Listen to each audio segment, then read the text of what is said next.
124. The Limitations of Law. Chalcedon Position Paper No. 3, May 1979. We fail to understand God's law unless we realize how carefully it limits man.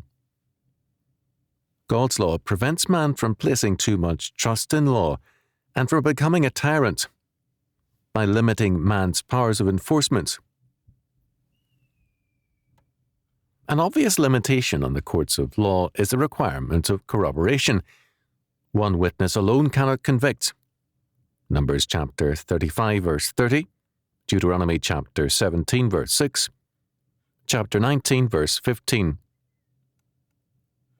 However, a more basic limitation is that many offences, some very serious, have no penalties which any man or court can impose. For example, tithing is God's tax. Failure to pay the tithe is theft. It is robbing God. Malachi chapter 3, verses 7 to 12. God himself imposes very severe penalties on this kind of theft, but he does not call for any man-imposed penalty. Another example. Deuteronomy chapter 22, verse 5 forbids transvestite dress, that is, the wearing of clothing belonging to the opposite sex, and 1 Timothy chapter 2, verse 9 requires modest apparel of women, but no penalties for disobedience are cited. God's law covers every area of life: the family, the church, the state, our vocation, our relationship one to another, the use of the earth, sanitation, sexuality, warfare, boundaries, weights and measures, and all things else. The Lord makes very clear the curses and blessings he places on disobedience. Deuteronomy chapter 28, Leviticus chapter 26, etc. His government is total. We can never for a moment step outside of God's law and government. There is not a neutral corner or atom in all of creation. God is totally God, and his government and law are total, covering all things. At every point in our lives, we are face to face with the living God, in all things accountable to him, and totally his creatures and servants. Man, however, is not God, nor can he play God without being guilty of the great temptation of the evil one. Original sin is precisely this fact: the desire to be as God, to determine for ourselves what constitutes good and evil, and to rule all things totally. Among Nietzsche's manuscripts after his death was found a slip of paper on which he had written these words: "Since the old God has been abolished, I am prepared to rule the world." This is the meaning of humanism's inescapable totalitarianism. Total government is a necessity, and everything in man requires it. If there is no God to provide it, then man must supply it. More accurately, when man rebels against God's total sovereignty in government, he replaces it with his own claim to total sovereignty in government. Thus, the present totalitarian claims and trends of virtually every civil government in the world are aspects of their humanism and their explicit or implicit denial of God. Humanism says of God, our law and government provide a better way than God's, and ours is the way, the truth, and the life. In the United States, the efforts of federal and state governments to control churches and Christian schools are the logical results of their humanism. There must be sovereignty in law, and it must be man's, not God's, is their faith. Clearly, we are in the basic religious war, and there can be no compromise nor negotiation in this war. Humanism seeks to abolish the God of Scripture and rule the world. Humanism thus will permit no independent realm to exist outside its government. Every area must be controlled and ruled by humanistic law and sovereign power. The result is a growing statist tyranny everywhere, and the death of freedom is in sight all over the world. The record of the Church, while not as deadly as that of the modern state, is also none too good. The Church, too, has often played God on earth and sought to exercise total government in the name of God. Protestants and Catholics alike have been guilty of going beyond God's law and usurping judgments which biblical law reserves to God alone. Humanists are very prone to exaggerating the evils of the Church's record, and Protestants and Catholics too often dearly love to believe the worst and tell the worst about one another. Granted that humanistic historians have not done justice to the history of the Church, the errors there are still real. The problem can be illustrated by the history of a large evangelical church of the 1930s. It sought to be strictly fundamental, a commendable goal, but in the process, it usurped God's prerogatives. For example, in terms of 1 Corinthians chapter 11, verses 1 to 15, it held that Scripture has a requirement that women's hair be, quote, long, end quote. Well and good, but Scripture neither sets a length nor attaches penalties. It gives to no man nor to the Church any such power. This church, however, decided to legislate against bobbed hair, and it specified a length in terms of inches. Anything shorter meant an appearance before the church court. Next, they specified the length of skirts, and so on and on. The results were devastating. First, the central emphasis in the life of this once strong church became externals, with everyone overly conscious of appearance. Women eyed one another to see who was flirting with the limits of the law, and everyone began to develop censoriousness. Second, the youth became rebellious. The gospel was now reduced to compliance with externals, and they readily rebelled as soon as they went off to college. It was very difficult to talk with any of the youth about matters of faith and doctrine. For them, the Church and Christianity represented not faith and life in Christ, but a multitude of petty rules and regulations. Third, the Church began to associate the purity of its faith more and more with its observance of forms, and less with a solid knowledge of biblical doctrine. Faith was giving way to form. Rules led to more rules, and the yoke of Pharisaic laws came to be rivaled. Much more could be added, but suffice it to say that finally a rebellion set in, but a sorry one. The antithesis to Pharisaic legalism and to playing God was seen as being more loving, and a neo-evangelical emphasis on love was the next stage in the slide of this church into modernism, and finally the social gospel, with the state now becoming the universal rule and lawmaker in their sorry, quote, gospel, end quote. God's law, by reserving in one area after another the right of enforcement to God alone, severely limits the power of all human forms of government.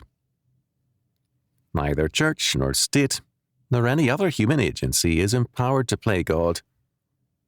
Moreover, we do not gain in holiness by becoming, quote, stricter, end quote, than God. We gain only in presumptuous sin. God alone is God. He does not delegate his throne nor his sovereign lawmaking power to any human being or agency. To become, quote, stricter, end quote, than God's law, as one pastor boasted to me of being, is to imply a moral defect in God, and is blasphemy. God's law thus allows man many areas of freedom to obey or disobey without man-imposed penalties. The result is a great freedom for man to sin or to obey than most man-made institutions believe is wise. Certainly, church and state have alike worked to limit the freedom God allows. One critic of biblical law has declared to me that any strict adherence in every realm to God's order would be, quote, disastrous, end quote. First, because in a few areas, God's law is marked by an, quote, undue severity, end quote, as witness the death penalty for adultery. The family being God's basic institution, treason in the Bible is adultery. There is no treason with respect to the state. Second, in most areas, biblical law would produce, quote, anarchy, end quote, because no penalties can be enforced by man in any strict reading thereof. From the standpoint of Scripture, God's rule is not anarchy, but justice and freedom. Redemption is not by rules and regulation. Salvation is not by law. It is by God's sovereign grace through Jesus Christ. The redeemed man lives a life of faith and obedience in the Spirit and in terms of the inscriptured Word. Our liberty in Christ is from the bondage or slavery of sin and the penalty of death, and it is a deliverance also from fallen man's way of salvation, a total government by the word of law, man-made law. If we take any law of God and alter it, or go beyond it, we too become humanistic. We, quote, correct, end quote, God as gods over God, and we limit and finally destroy man's freedom under God. One of the more frequently repeated declarations of Scripture is, "Vengeance is mine, I will repay, saith the Lord." Romans chapter 12, verse 19. See also Deuteronomy chapter 32, verse 35 and verse 41, verse 43, Psalm 94, verse 1, etc. Again, in Hebrews chapter 10, verse 30, we read, "Vengeance belongeth unto me, I will recompense, saith the Lord." And again, "The Lord shall judge his people." In certain specified areas, and within carefully circumscribed limits, God gives to men and to courts of law the power to judge and convict. The word vengeance is in the Greek text, ekdikesis, that which proceeds out of justice, dike being justice. God declares that He alone is the judge and lawmaker. No man can go beyond His law word, for to do so is not that which proceeds out of justice, but out of presumption and sin. Thus, when the Lord declares, "Vengeance," or the enforcement of justice, "is mine," He bars man from playing God, from adding or subtracting from God's law word, or from attempting to rule over men in any way which exceeds God's word. Only as men stand in terms of this faith are they protected from being enslaved by or enslaving other men. The law word of God is man's only charter of liberty, and man's defense against the tyrannies of state, church, and man. The redeemed of the Lord will stand in His word as free men. Salvation. By whose works? May 1979. No man can be saved by his works. His salvation is the work of God, not man. This is a fundamental doctrine of the Christian faith, affirmed on all sides and dishonoured widely. Our Lord, citing Isaiah chapter 29, verse 13, declares, "Ye hypocrites, Well did Isaiah prophesy of you, saying, This people draweth nigh unto me with their mouth, and honoureth me with their lips, but their heart is far from me. But in vain do they worship me, teaching for doctrines the commandments of men. Matthew chapter 15, verses 7 to 9. To believe that salvation is by grace and not by works means that all of man's works outside of Christ are futile to commend him to God and to effect his salvation. Now, Augustine made it clear that for a state or civil government to be built on any other foundation than the Lord and His Word is to build nothing more than a band of robbers. Except the Lord build a house, they labour in vain that build it.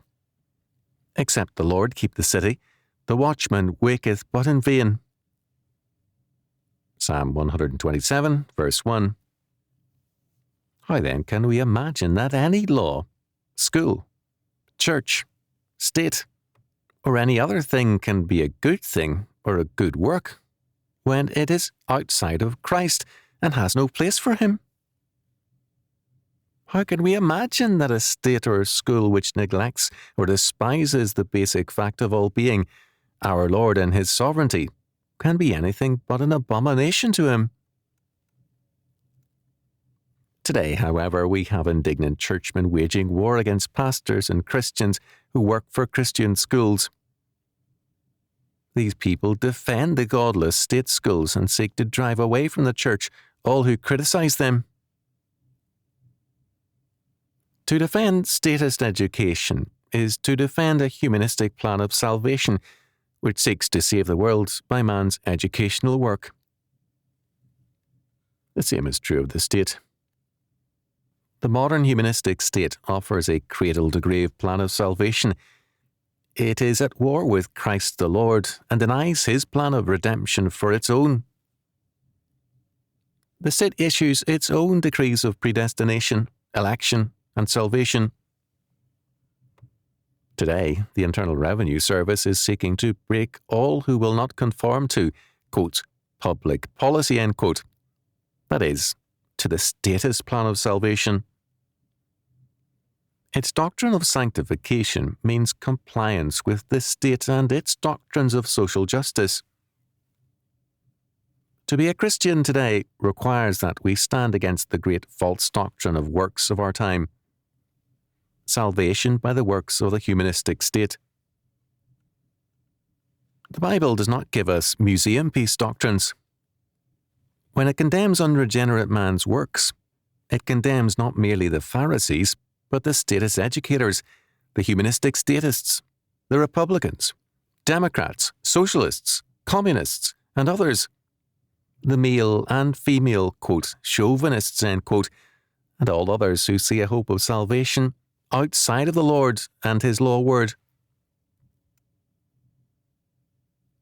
By its own do-nothing antinomian ways, the Church today approves the works of humanistic educators and statists.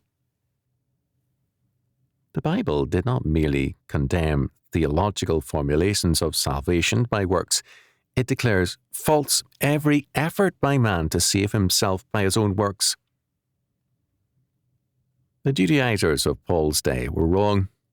So too are all organized bands of thieves who call themselves a civil government. And so too are all their schools. Paul declares, For by grace are you saved through faith, and that not of yourselves. It is the gift of God, not of works, lest any man should boast. Ephesians chapter 2, verses 8 and 9. Cease ye from man, whose breath is in his nostrils, for wherein is he to be accounted of? Isaiah chapter 2, verse 22. Salvation is the work of God, not man.